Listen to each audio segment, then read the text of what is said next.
Okay, this is the third time I've recorded this, so hopefully I'll get my microphone and then I'll figure it out. Since I'm not in this class for the next few days and you guys are starting a new novel, I thought I would just do a little video here.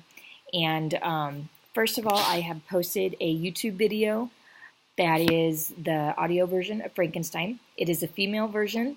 It's a female voice. If that is going to bother you and you want to find a male voice, you are welcome to find a freer version on YouTube or iTunes University to something you want to listen to. Or you don't have to listen to it at all, and you can just read. And then I've also shared a PDF of Prometheus, the story of Prometheus with you. I want you to read that from beginning to end. When you are finished, there are some highlights of Prometheus in your student package that should be shared with you. I think I'm going to put them all on desks. You can write your name on it, and when you're done with it, you can just keep them in your folders.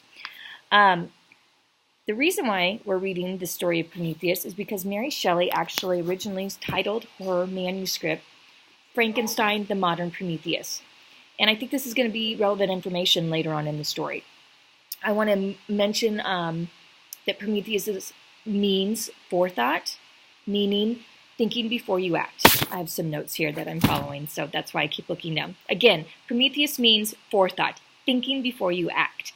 Prometheus created humans and made sure that his creations were well taken care of. He even suffered severely at the hands of Zeus to make sure that his creations were safe and would prosper, thinking before he acted. You're going to be asked later on in the unit to make associations with Prometheus and Frankenstein. So why would Mary Shelley call her manuscript the Modern Prometheus? It's kind of the big question here, and we're going to make those correlations. So go ahead and read those stories of Prometheus, and then highlight Prometheus myth facts on your student handbook here. And then, I think it's on page 4 is what you'll see. And then I want you to go ahead and answer questions. Well, yeah. These are our study guide questions on page 2 through 3. You don't need to answer all of them today.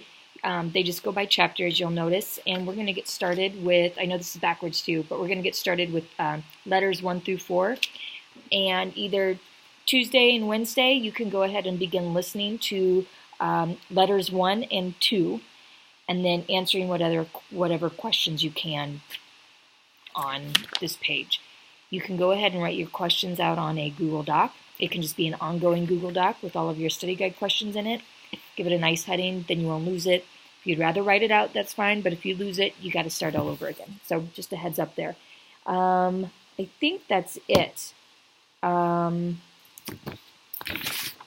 I think that'll be good. By the time I get back, I think will be time to review letters 1 and 2 together, and then we'll move on to 3 and 4, and we'll get through the first introduction of her book. All right, good luck, everybody. Talk to you later.